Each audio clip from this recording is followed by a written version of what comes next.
contar hoje a história de um campo de futebol que virou horta. Essa transformação ocorreu no acampamento do Movimento dos Trabalhadores Rurais Sem Terra, MST, acampamento Marielle Vive, em Valinhos, no interior de São Paulo. Numa terra onde há 40 anos só rolava bola, os pés foram substituídos pelas mãos e começou a ser plantada a ideia da horta mandala. Convidamos alguns personagens envolvidos para nos ajudar a contar essa aventura agroecológica que uniu Sem Terra e uma equipe técnica multidisciplinar que realizou um trabalho voluntário. Inicialmente, Hiroshi Cel, agrônomo. Bom dia, Hiroshi. Oi, bom dia. Bom dia, Thaís Mota, ela que é apoiadora do acampamento Marielle Vive. Oi, Thaís.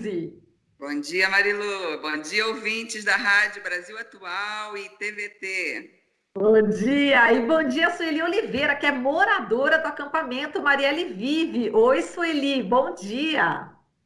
Oi, bom dia.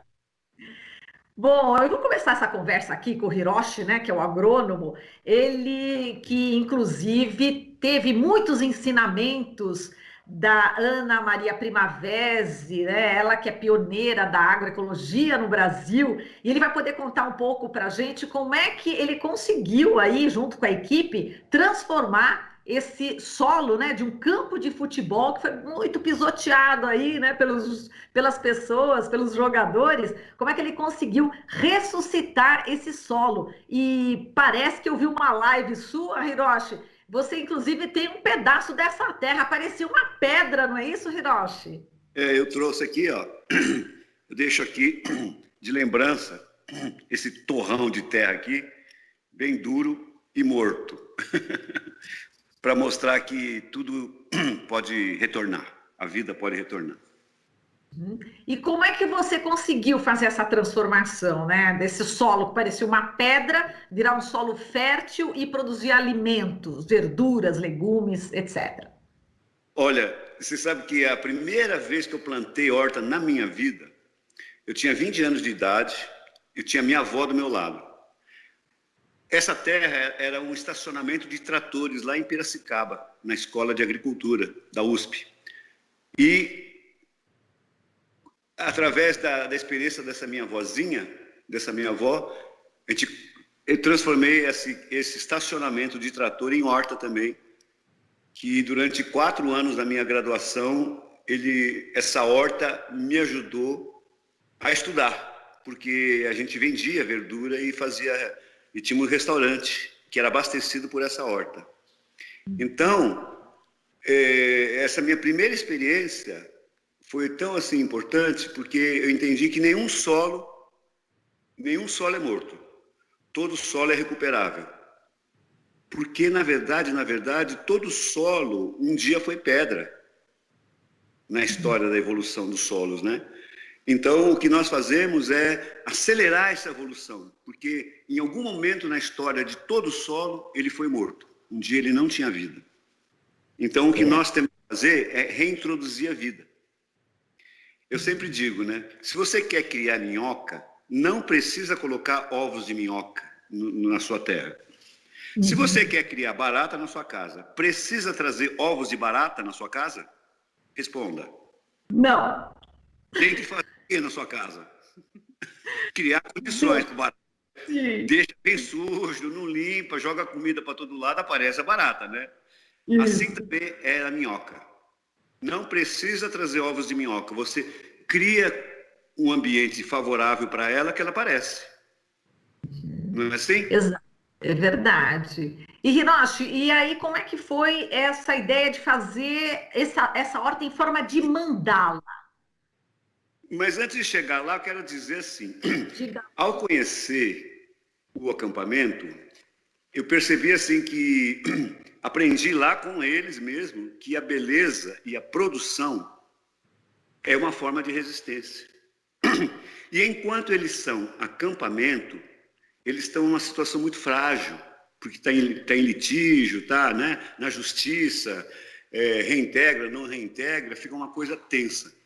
Então, o que acontece? Quando você embeleza o local, quando você produz no local, você cria uma identidade da pessoa que mora na terra, né? A pessoa começa a se sentir parte da terra, né? Se somos 70% água, então a água que nós bebemos de lá faz os seus 70%. O cálcio do seu corpo vem da terra. Aqui tem cálcio, aqui tem ferro, aqui tem enxofre. Então, a nossa parte não líquida vem daqui, da terra. E quem faz essa magia, essa mágica toda é a planta. Ela consegue tirar o cálcio da terra e dar para você. A gente não consegue comer terra e tirar o cálcio daqui, mas a planta faz isso por nós. Então essa é a função do MST, pegar qualquer terra e transformar em alimento saudável. Esse é o objetivo do MST, né? Então, aquela história, né? Para quem não sabe o que é o MST, é bom investigar. Eu, assim, no meu ponto de vista, né? Eu consigo enxergar o MST, principalmente nesse momento, como uma salvação, né? Uma ilha de saúde, porque todos nós precisamos de saúde. Fase do alimento, o seu remédio, né?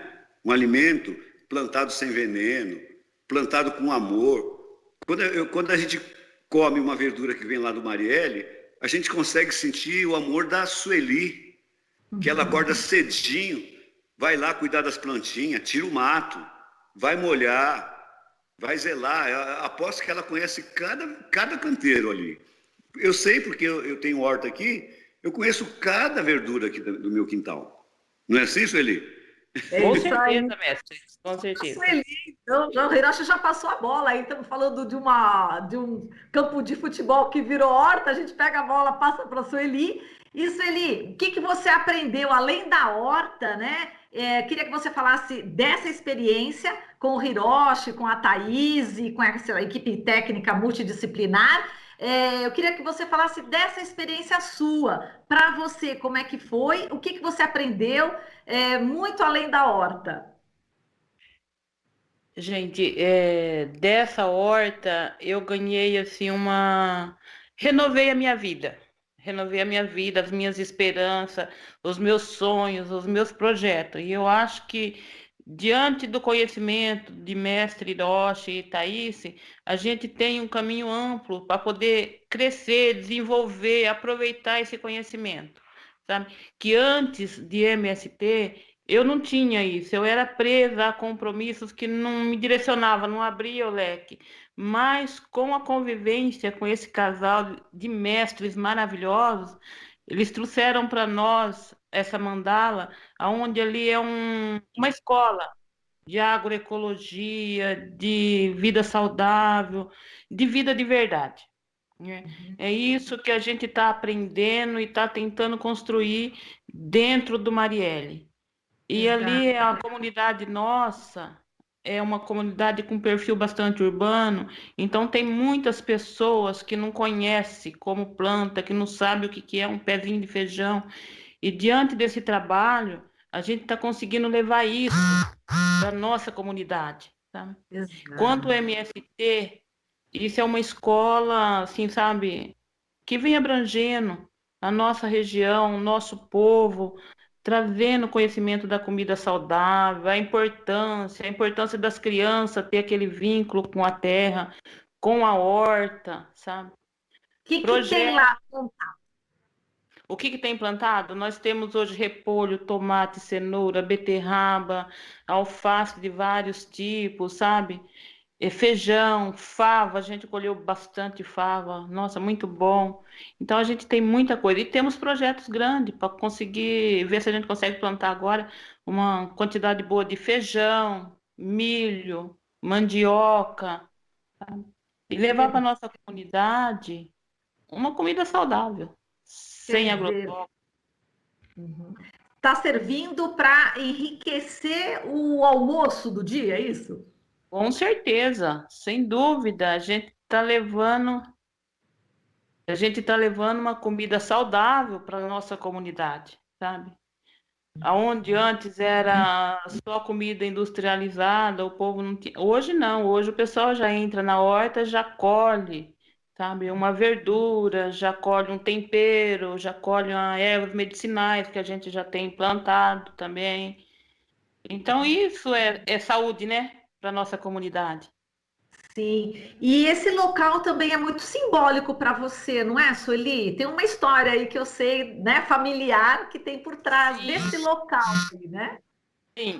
Essa história, gente, é uma história porque a gente que tem as raízes na agricultura não pode fugir muito dela. Isso me emociona muito, sabe? Porque quando eu era criança ainda, de cima dessa terra, trabalhando na Granja Eldorado na época, a minha mãe levou muito sustento dali para nossa família, para dentro de casa.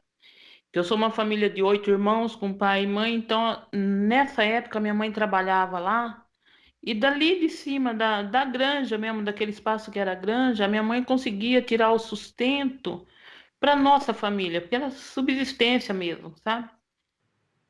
Entendi. Então hoje não existe mais a granja, ficou todo esse tempo aquela terra abandonada e a gente teve a oportunidade de estar voltando naquele espaço com esse projeto maravilhoso, sabe? De daquela terra tirar comida e alimentação saudável. E não só para todos que fazem parte daquela comunidade, e para servir também o entorno, né, dessa região nossa, porque eu acho que tem um amplo espaço para a gente estar distribuindo essa alimentação ali. E há necessidades. Tá. E existe preconceito contra o acampamento, não existe, Sueli? Sim, muito preconceito, sabe? Muito preconceito, porque a nossa sociedade é cruel, né? Com essa situação de sermos acampados ainda, sabe? Então, o capitalismo, judia, a discriminação da nossa sociedade ainda é muito grande. Então, como que a gente vai poder estar quebrando isso? Seria com a nossa produção mesmo, sabe? Produção saudável, conhecimento, ensinando mesmo as nossas crianças, dando valor à terra, produzindo. É o caminho, não temos outro. A agroecologia é aquilo que vai alavancar todos nós aqui, porque é a produção de alimento, formação das nossas crianças com contato com a natureza, com a terra, sabe? Então é isso que vai enriquecer a nossa comunidade.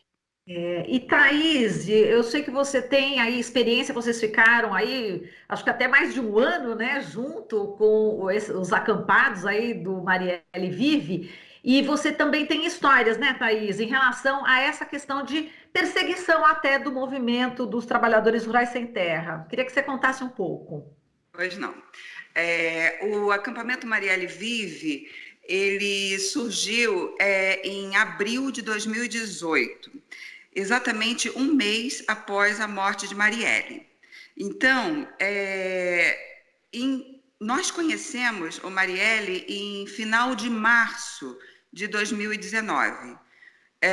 O governo acabava de tomar posse e o momento era muito tenso lá no Marielle. Então, havia muita batida policial no acesso ao acampamento, né? Então, era muito tenso, os policiais truculentos. Então, era muita perseguição mesmo. E, nesse momento, a gente precisava de bambu para os nossos cursos de bioconstrução. Foram realizados cursos durante um mês de bioconstrução, onde a gente refez toda a frente do acampamento com cercas de bambu, refez a portaria com jardins, ficaram lindos. A gente construiu um centro de convivência, todos com os acampados, né? Construímos o centro de convivência, o ponto de ônibus. Então, a gente construiu também banheiros secos, os jardins. Então, tudo isso mudou a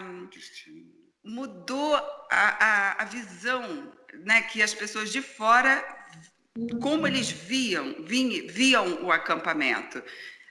Para conseguir o bambu, a gente também era perseguido, porque como é que ia chegar com um caminhão, né, de bambu ali? As paradas policiais eram intensas nesse período. E então a gente Você chegou a separar da Thaís junto? Você chegou a presenciar? já separados, mas só de recolher o bambu e trazer para o acampamento já era um risco.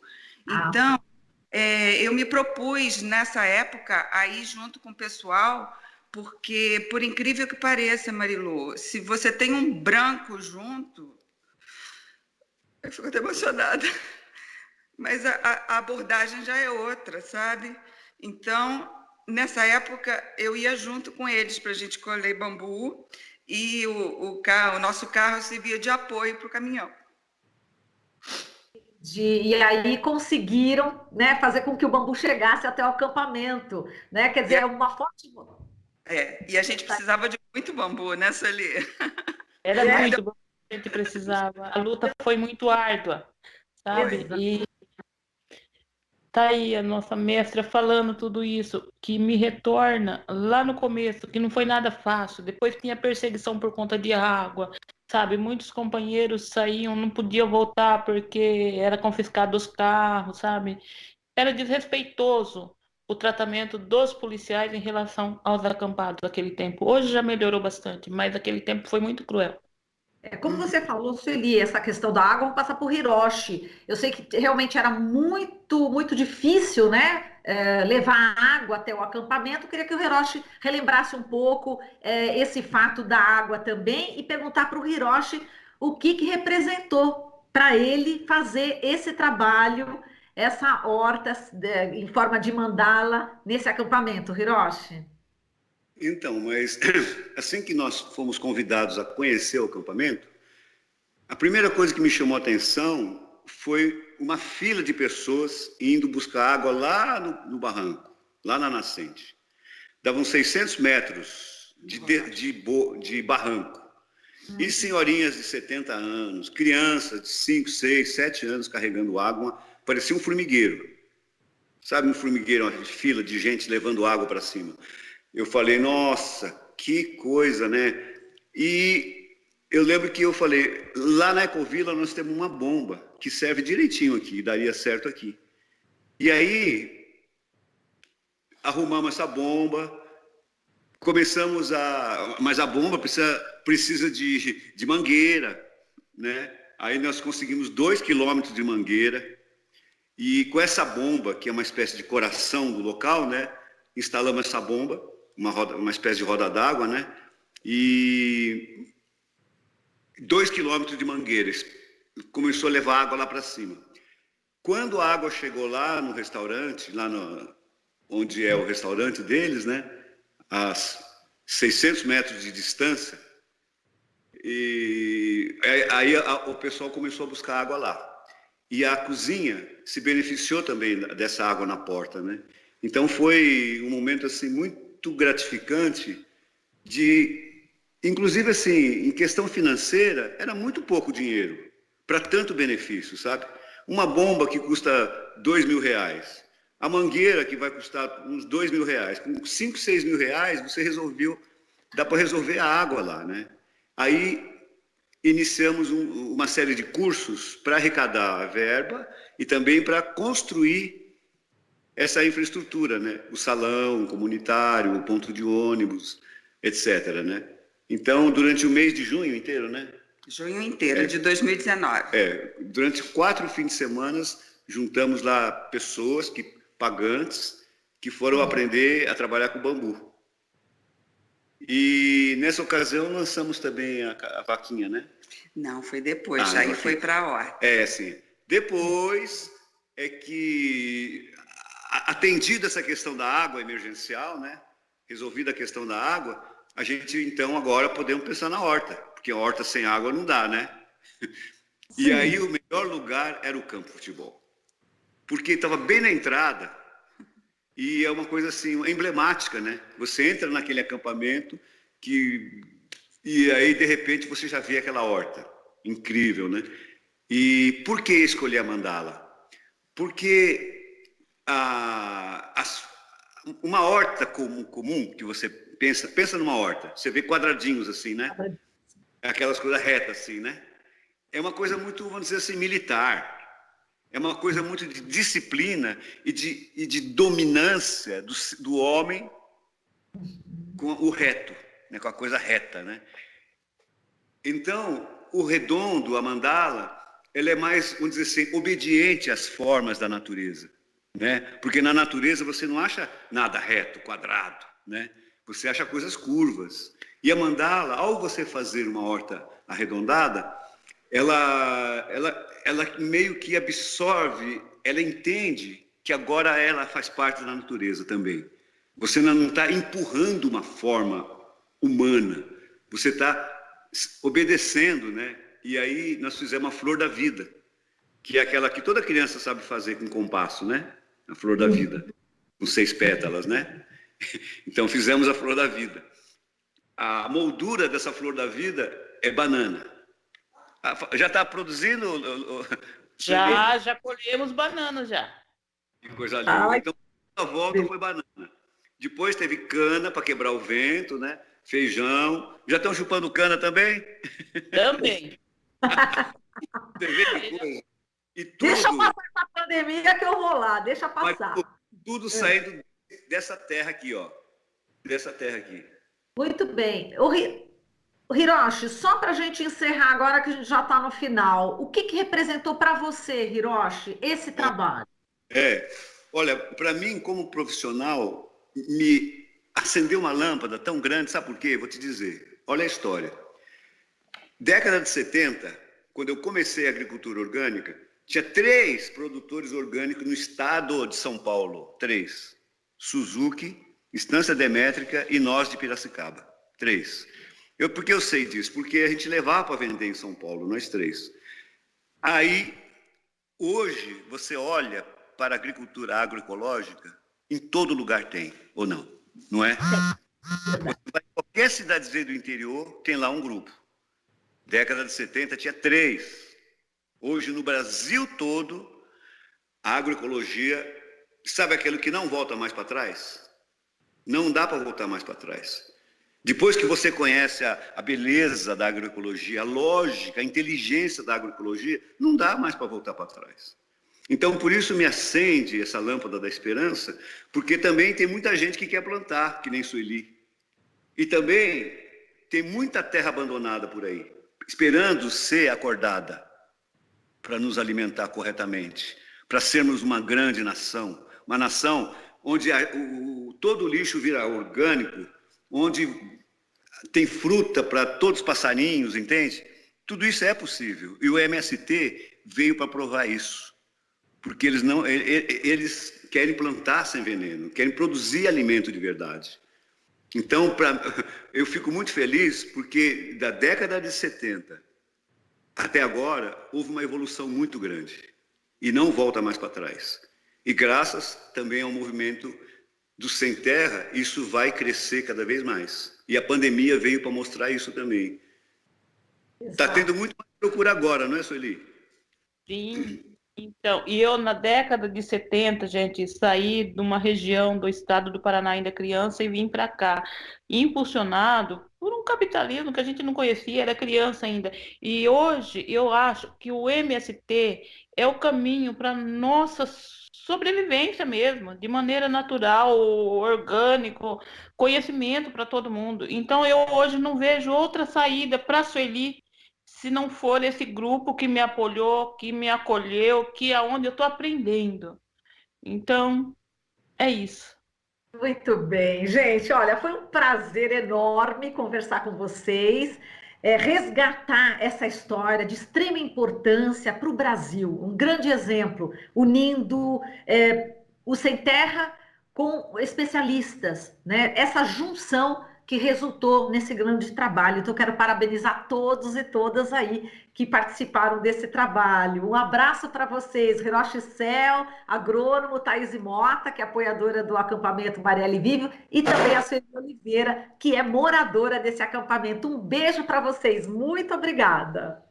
Obrigada, Marilu. Isso só foi possível porque a gente teve apoio de instituições muito respeitadas, como a USP, a Exalc, a Unicamp e Orgânicos e Yamaguchi. A gente não fez nada sozinho, tá? Tá ótimo, em tempo. Um grande beijo, gente. Até mais. Aqui você ouve as notícias que os outros não dão. Jornal Brasil Atual.